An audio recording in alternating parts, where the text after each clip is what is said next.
Melvin Manyabo, 31 years old, an Assistant Professor 1 in Cavite State University, Carmona Campus. Ako po ay lumaki po na kasama din ng aking mga magulang, kumpleto po ang aming family.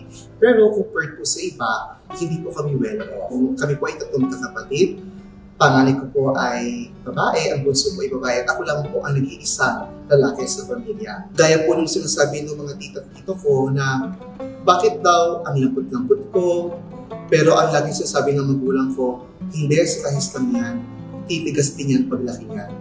So hearing their stories po habang sila nag-uusap, napatanong din po ako sa sarili ko, pag lumaki ba ako, kasalanan ba kapag naging kakaiba ko or natin yung tawag po nilang bakla.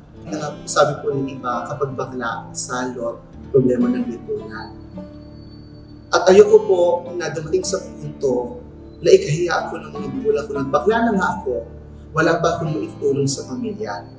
Kaya, noong mga panahon na nandun ako sa identity crisis, talagang sinabi ko sa sarili ko, kahit bading ako or bakla ako, I will try my very best to make my parents proud of me.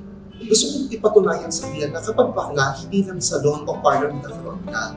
Pwede ka rin namang magkaroon ng isang magandang profesyon. Told myself po noong mga panahon na yun na dating panahon, makakapagtapos ako. At itong pagkatapos ko, ang isa sa mga malaking bagay na ibibigay ko sa magulang ko, I will make them proud of me. After graduating college, ako po ay nagkaroon ng isang magandang trabaho at sa ngayon po ay nagtuturo. Part na po ng academic isang educator sa isang state university po dito sa Carmona. Since ako po isang educator, I really promote inclusivity in education.